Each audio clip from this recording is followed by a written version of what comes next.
Assalamualaikum warahmatullahi wabarakatuh. Innal hamdalillah nahmaduhu wa nasta'inuhu wa nastahdihi wa nastaghfiruh wa nu'minu bihi wa natawakkalu alayhi wa na'udzu billahi min shururi anfusina wa min sayyiati a'malina. May yahdihillahu fala mudilla lahu wa man yudlil fala hadiya lahu. Salawatullahi wa salamuhu alaihi ala habibina al-Mustafa wa ala rasulina al-karim sallallahu alaihi wasallam wa ala alihi wa sahbihi wa man tabi'ahum bi ihsanin ila yaumiddin. Allahumma faqihna fid din wa 'allimna at-ta'wil. Rabbana zidna 'ilman yanfa'una. Rabbana yassir wa la tu'assir wa tammim bil khair. Alhamdulillahi rabbil alamin. Wa ba'd.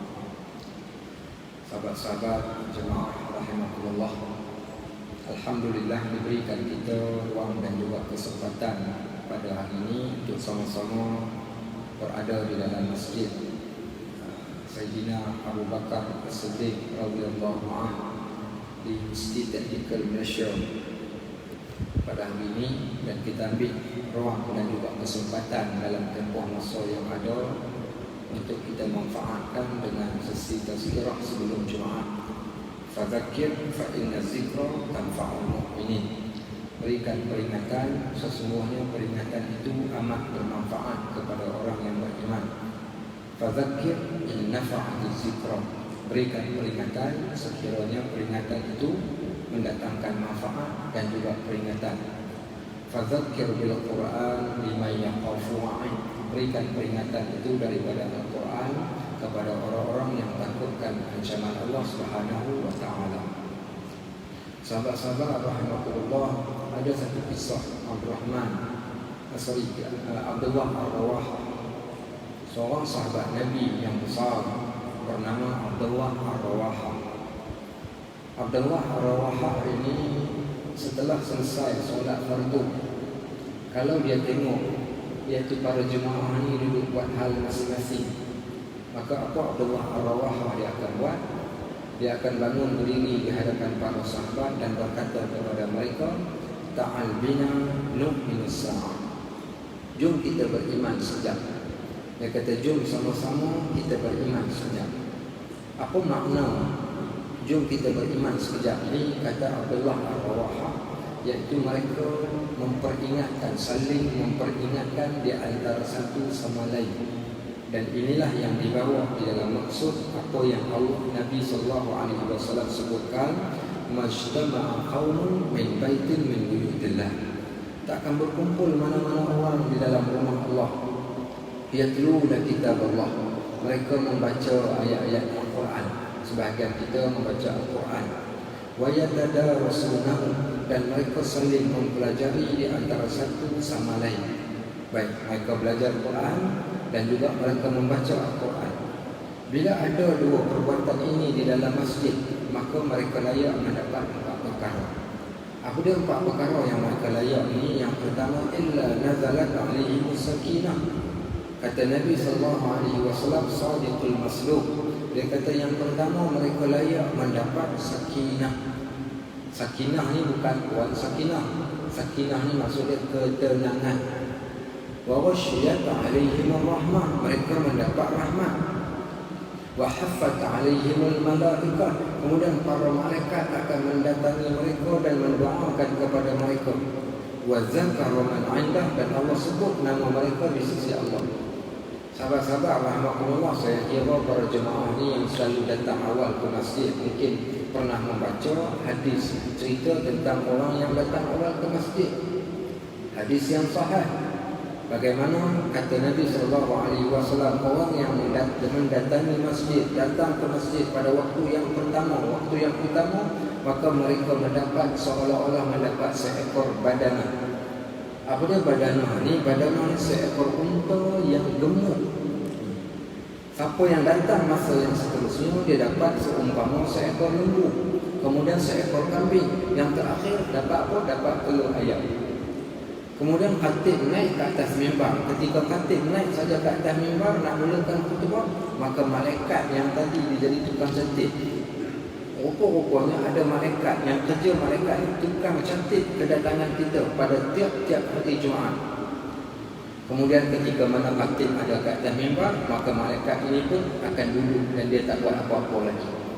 Semua menunjukkan bagaimana kita katakan Allah jadikan pada satu-satu tempat, dan Allah jadikan juga para malaikat yang berada bersama-sama dengan kita.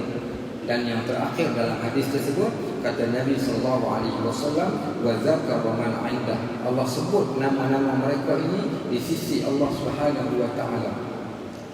Sahabat-sahabat rahimakumullah, berapa lama dah kita datang solat Jumaat? Berapa lama dah kita datang solat Jumaat? 10 tahun? 20 tahun? Kalau siapa yang dah berusia 40 tahun, maknanya dia telah datang solat Jumaat ni sekurang-kurangnya 30 tahun. 30 tahun datang solat Jumaat. Mungkin ada orang yang dah 40 tahun, mungkin 20 tahun dah dia datang solat Jumaat. Kalau siapa boleh bagi satu jawapan, kenapa kita ni kena datang solat Jumaat ni, terutama orang lelaki, kenapa? Sahabat-sahabat, tadi mukadimah tadi kan kita punya pengurusi majlis, moderator, dia kata hari ni Ustaz Najib nak baca kitab Adabul Mufrad Imam Bukhari. Tapi saya pun lupa kata ini tajuk yang kita bawa hari ni. Saya pun tak bawa kitab, itu tanda kelemahan saya. Ilmu sepatutnya ada kat dada, tapi sebab ilmu duduk kat buku tak ada, kita pun tak dapat sampai. So kita masuk cerita pasal benda ni. Sahabat-sahabat rahimakumullah, kalau tanya pada kita pada hari ini, pasal apa kita datang solat Jumaat? Tuntutan untuk datang solat Jumaat ni, adakah tuntutan hanya untuk solat? Adakah tuntutan untuk duduk sekejap? Kita kata kita rehat sat kat dalam masjid. Untuk apa? Pasal tadi kita dah bekerja dah separuh hari dah sampai pukul 12. Kita datang nak rehat sat. Kita cari tiang, kita sandar baik. Punya kena kipas angin pula, kipas angin bergasi atau kipas angin gajah.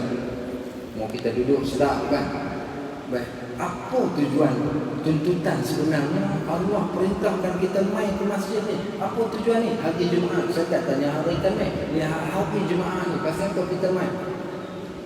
Nak tahu apa jawapan dia? Kita kena buka ada satu surah yang khusus Allah Subhanahu wa taala turunkan pada kita cerita tentang hari Jumaat.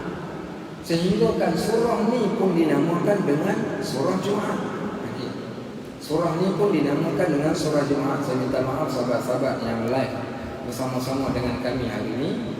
Yang online hari ini kami pakai connection dia orang punya yang sediakan, bukan connection yang biasa saya bawa. Minta maaf, dia mungkin tak sama, dia punya kepala dia tu suara mungkin tak berapa jelas, suara kurang jelas. Okey, yang tu saya tak tahulah, itu kena tanya pihak pusat Islam. Pasal apa suara tak dengar jelas sangat. Okey, tapi Wallahualam lah, kalau boleh dengar sikit-sikit pun jadilah. Okey, baik. Sahabat-sahabat rahimakumullah, tahu tak pasal apa? Surah Jumaat Allah turunkan satu surah. Satu surah, nama surah ni surah Jumaat. Okey, nama surah ni pun dah nama dia, nama surah Al-Jumaat. Apa cerita di dalam surah Al-Jumaat ni? Okey, apa cerita yang nama surah Jumaat ni? Sekejap kita cabut bang wayar ni. Ni wayar ni mengarut. Ini wayar ni mengarut, kita tak payah pakai wayar, kita pakai handphone saja. Baik, sahabat-sahabat rahimakumullah, siapa yang membaca surah Al-Jumaat, mereka akan jumpa. Mereka jumpa apa? Mereka akan jumpa dengan satu petikan ayat, iaitu panggilan untuk kita datang solat Jumaat. Ayat yang berbunyi, ya ayyuhallazina amanu, wahai orang-orang yang beriman, iza nudiya lis-salati min yaumil jum'ati, bila kalian dipanggil untuk datang menunaikan solat Jumaat. Iza nudiya lis-salat, ketika azan berkumandang, panggil kita untuk datang. Yaumil jum'ati, pada hari Jumaat. Fas'au, Allah kata bersegera. Kalimah fas'au ni bersegera. Fas'au ila zikrillah, bersegera untuk ingat Allah. Sahabat-sahabat rahimakumullah, maknanya sekarang dapat tak jawapan pasal apa kita datang solat Jumaat? Pasal Allah nak suruh kita ingat Allah. Kalau dah 40 tahun dah kita datang dengar ingat Allah ni, diperingatkan kita tentang Allah, apa kesan solat Jumaat ni terhadap diri kita? Apa benda daripada solat Jumaat ini, daripada khutbahnya yang sering kali kita tiap-tiap minggu kita datang, bagaimana semua benda ni mendatangkan kesan pada jiwa kita.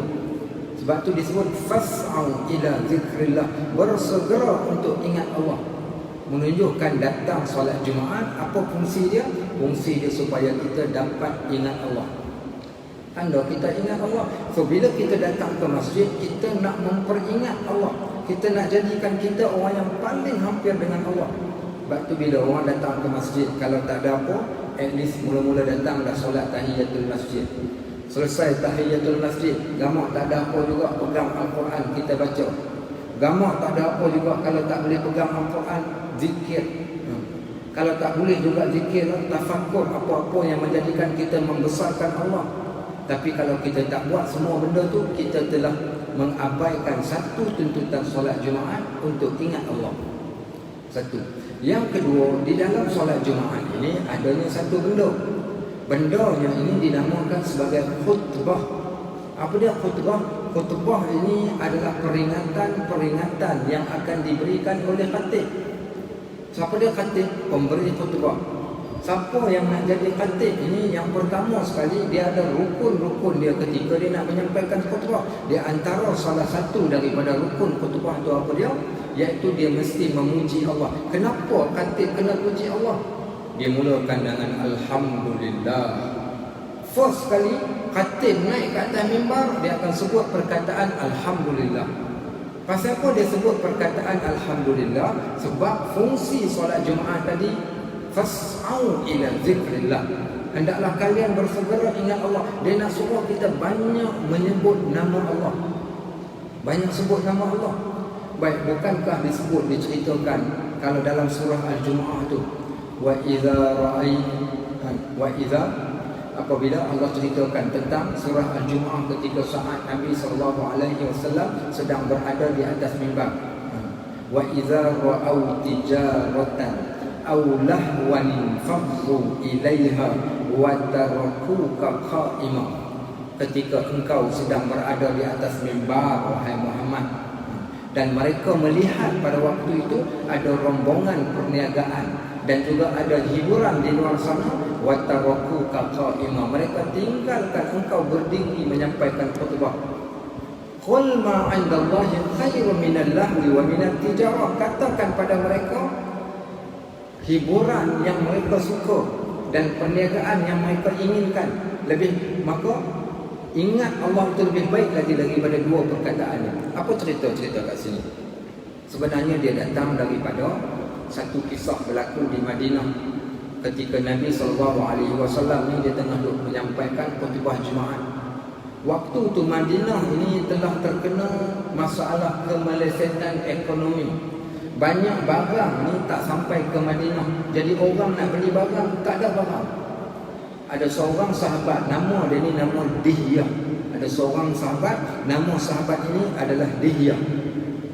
Apa Dihyah ni buat? Dia bawa barang dagangan. Daripada mana dia bawa? Daripada Syam. Kebetulan ngam-ngam ketika dia sampai ke Madinah ini adalah saat ketika orang tengah solat Jumaat. Orang-orang yang berniaga di zaman dahulu, dia nak jual barang dia, dia bunyikan dengan bunyian gendang, dia ketuk gendang, pompang, pompang, pompang. Jadi orang dengar bunyi gendang, orang tahu barang sudah sampai, barang sudah sampai. Waktu tu kebetulan Nabi SAW tengah duduk ke atas mimbar, tengah duduk baca khutbah. Keluar separuh daripada masjid pergi tengok barangan yang sedang dijual di luar masjid. Baik, tinggal separuh. Kemudian duduk sekejap saja, tiba-tiba dengar pula bunyi muzik hiburan. Muzik yang datang daripada ni lahwun. Lahwun ni apa? Iaitu hiburan. Datang daripada satu majlis walimatul urus, satu majlis perkahwinan yang berlaku di Madinah. Orang Arab bila ada majlis perkahwinan, dia bunyi-bunyian, dia buat bunyi-bunyian. Maka bila orang ramai ni dengar bunyi-bunyian, kita ni kadang-kadang jenis kaki dangdut, jenis kaki suka dengar muzik, suka dengar lagu. Pergi pasar malam, kaki dia boleh goyang. Pasal apa goyang? Pasal dengar majlis, dengar muzik. Jadi para sahabat ni ada di antara mereka bila dengar saja muzik ni, apa berlaku dekat dia orang ni, separuh yang kedua pula pakat keluar pergi tengok pula muzik yang berlaku di luar daripada masjid. Bila mana berlaku saja keadaan itu, kata Nabi SAW, kalau sekiranya keseluruhan kalian yang ada dekat depan aku ni semua bangun, tak tinggal seorang pun. Kebetulan pada waktu itu jumlah sahabat yang ada di hadapan Nabi ni berjumlah 12 orang. Baki yang lain ni semua dah keluar daripada masjid, tinggal 12 orang saja kat depan Nabi. Kata Nabi SAW, kalau sekiranya kalian yang ada kat depan aku ni, yang ada kat depan aku ni juga bangun daripada masjid, tak nak duduk dalam masjid ni, nescaya Allah SWT akan menjadikan tempat ini, Madinah ini, satu kawah yang berisi api. Tuan-tuan, itu yang kata bahaya tak datang masjid ni. Kalau tak ada langsung orang datang ke masjid, macam-macam benda apa boleh jadi dekat kita. Sebab itulah turun ayat Al-Quran. Apa kata Allah SWT? Wa idza ra'au tijaratan, bila mereka tengok rombongan perniagaan, au lahwan, dan juga hiburan di luar masjid, infaddu ilaiha, mereka cenderung kepada dua benda ini. Watarakuka qa'ima, dan mereka tinggalkan engkau dalam keadaan tegak berdiri menyampaikan khutbah. Qul, katakan pada mereka, wahai Muhammad, ma indallahi khairun, apa yang ada di sisi Allah lebih baik lagi, minal lahwi wa minat tijarah, daripada sebarang perniagaan dan sebarang hiburan-hiburan yang kamu suka. Sebab itu di sini menunjukkan bagaimana tuntutan datang ke solat Jumaat untuk nak ingatkan kita kepada Allah. Baik, yang kedua, kenapa datang solat Jumaat? Datang solat Jumaat kerana nak mendengar pesanan agama. Kita datang solat Jumaat ni sebab kita nak dengar pesanan agama. Sebab tu kita cukup risau kalau hari ni khatib adalah khatib yang tak terlatih. Yang pertama, tak terlatih dalam menyampaikan khutbah. Kalau dia baca khutbah macam dia baca berita, tak pelik pun kalau ada orang tidur. Kalau dia baca khutbah Jumaat macam dia baca ataupun macam kita duduk dengar lagu muzik sentimental punya bunyi, memang cerita dia satu masjid orang tidur. Sebab tu khatib ni dia mau masuk satu kursus kaifa takunu khatiban najihan. Macam mana nak jadi seorang khatib yang berjaya? Kena bagi kursus supaya orang tak tidur. Bahkan kalau sekiranya ada di kalangan jemaah yang tidur pun, khatib tu mau dia hantar tongkat khutbah ada tu bagi orang terkejut, ataupun dia boleh kejutkan orang tu. Orang lain tak boleh kejut, tapi khatib dia boleh kejut. Saya pernah di satu masjid, saya menyampaikan khutbah. Ketika saat saya duduk di atas mimbar, saya perhatikan ada di antara jemaah ni yang bercakap-cakap. Ada dua jemaah ni duduk berdekatan tiang, dia sedang bersembang. Apa saya buat? Saya kata, tuan-tuan, saya atas mimbar, tempat saya tinggi, saya nampak semua orang yang ada kat bawah, dan saya dapat lihat dengan jelas siapa yang bercakap dan siapa yang memberikan perhatian. Jangan sampai saya tunjuk pakai jari saya ni ke arah orang yang sedang bercakap. Sama ada nak duduk diam dengan khutbah ataupun nak bercakap sampai saya tunjuk, baru dia tahu. Kalau tak tegur macam tu, dia tak reti bahasa. Sebab tu kita katakan khatib dia kena berani. Bukan khatib penakut. Ada setengah khatib dia angkat-angkat kepala, tengok-tengok jemaah ramai, dia pun jadi kejut, dia pun tunduk terus, tak tengok-tengok lagi dah. Itu yang angkat-angkat kepala tengok semua tidur tu. Sahabat-sahabat rahimakumullah. Sebab itu tujuan khatib nak memberikan peringatan. Peringatan dia ada intonasi dia ada cara dia. Sebab itu ketika mana nak menyampaikan khutbah, maka Islam wajibkan khatib peringatkan pada jemaah tentang takwa. Tugas khatib menakutkan, menggerunkan para jemaah yang datang, cerita tentang takwa. Dia kena baca ayat tentang takwa supaya manusia gerun dan takut pada Allah. Rukun khutbah yang kedua. Kemudian selepas daripada itu, seorang khatib dia mesti membaca sekurang-kurangnya satu ayat Al-Quran. Tujuan ayat Al-Quran ni di antara salah satunya nak lembutkan balik hati manusia ni. Pasal kata Al-Imam Al-Ghazali rahimahullah, Imam Al-Ghazali kata jenis manusia ni kalau dalam tempoh masa 40 hari dia tak dengar Al-Quran, dia tak dengar tazkirah, dia tak dengar nasihat yang baik, hati dia takut jadi kematu, tahu kematu, berkarat, dia akan jadi kerat, dia akan diselabuti dengan satu lapisan. Sebab tu Allah tanya kepada kita dengan satu soalan. Apa soalannya? Afala yatadabbarunal Quran am ala qulubin aqfaluha. Manusia, Kenapa kalian tak boleh nak menghayati Al-Quran? Atau hati kalian ni telah pun diselaputi dengan satu lapisan. Punca disebabkan tak boleh menghayati Al-Quran ni pasal hati tu kotor. Sebab tu setiap hari, setiap seminggu sekali kita mau dengar khutbah Jumaat, khatib dia akan bacakan petikan ayat Al-Quran. Orang kata busuk-busuk pun kalau dah tak boleh baca tiap-tiap hari, sekurangnya seminggu sekali mau dengar ayat Quran. Siapa baca? Iaitu khatib baca daripada atas mimbar. Baik. Kemudian apa lagi tugas khatib? Tugas khatib ni memperingatkan pula kepada para jemaah tentang agama mereka. Dia hendaklah memberikan nasihat-nasihat. Jangan pula kita gunakan mimbar Jumaat ini. Di antaranya nak cerita, hari ini khutbah Jumaat bertajuk kempen menjaga sungai. Hatu biar Jabatan Sungai Pengaliran dan Tali Air cukuplah. Khutbah Jumaat ni kita nak bagi orang gerun dekat Allah, bagi dia kenal agama. Yang lain ni kita katakan biarkan orang lain yang uruskan. Sebab fungsi asal khutbah Jumaat nak mengingatkan manusia kepada agama. Baik, selain daripada itu, khutbah Jumaat nak mengingatkan kita tentang tanggungjawab sebagai seorang Muslim atau seorang Islam.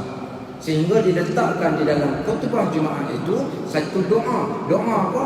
Iaitu mendoakan rukun khutbah, mendoakan kepada orang-orang muslimin dan juga muslimat. Semua mereka kita kena doakan. Menunjukkan tanggungjawab sosial pada waktu tersebut. Hendaklah bagi kita ni mendoakan Allahumma ghfir lil muslimina wal muslimat. Ini doa yang kita kena baca oleh khatib waktu kat atas mimbar, dan kita kena aminkan doa pada waktu tersebut. Kemudian barulah boleh doa dengan doa-doa yang lain. Dan ini di antara intipati yang terdapat di dalam rukun khutbah. Dan inilah tujuannya. Sebab tu kita katakan tujuan asal untuk kita datang ke masjid. Apa tujuannya? Tujuannya untuk kita menjadikan kita adalah orang yang sentiasa ingat pada Allah Subhanahu Wa Taala, dan tanggungjawab khatib mengingatkan manusia supaya ingat kepada Allah Subhanahu Wa Taala. Saya ceritakan sedikit pengalaman. Saya alhamdulillah Allah berikan kesempatan berada di beberapa negara Arab. Ketika kami berada di Syria, Damsyik, Syria, bandar Aleppo, Damaskus, dan bandar Aleppo ni Halab. Hari ini dipanggil dengan panggilan Aleppo. Sekarang dah jadi padang jarak, padang terkukur. Apa yang ada di Syria ni keistimewaan dia? Keistimewaan salah satunya adalah masjidnya. Masjid yang amat luar biasa bagi saya. Setiap khutbah Jumaat adalah khutbah yang amat berilmiah. Dan saya kira takkan siapa pun rasa jenuh. Setiap satu masjid ni, contoh, siapa yang meminati ilmu fiqh, dia boleh pergi cari satu masjid yang mana khutbah Jumaat tiap-tiap minggu membaca kitab fiqh. Khutbah Jumaat cerita tentang fiqh. Khutbah pada hari ini menceritakan tentang syarat-syarat tayammum. Syurutuha wujudu uzrin kasafar atau maradin yufzi ma'al malizar wa waqtu fi'li ma lahu tayammama wa sa'yuhu fil waqti fi tahsinima. Diceritakan tentang tayammum. Khutbah Jumaat cerita pasal tayammum. Oh, kita dapat input pasal tayammum. Khutbah hari ini menceritakan tentang rukun solat. Cerita pasal rukun solat. Satu masjid cerita pasal fiqh. Oh Ustaz, saya meminati tasawuf. Ada masjid yang cerita pasal tasawuf. Saya ingat saya ada satu masjid di Syria. Khatibnya bernama Syekh Mustafa At-Turkmani. Dia membaca tiap-tiap minggu. Tajuknya adalah khusus kepada ilmu tasawuf pada tiap-tiap Jumaat. Ada satu masjid lagi pula, Masjid Al-Qiltawi di Aleppo. Masjid ini terkenal dengan Sirah An-Nabawiyah. Tiap-tiap minggu khutbah Jumaat daripada satu siri pergi ke siri yang lain. Ketika saya berada di sana, khutbahnya siri yang ke-1000 lebih, menceritakan tentang siri-siri sirah.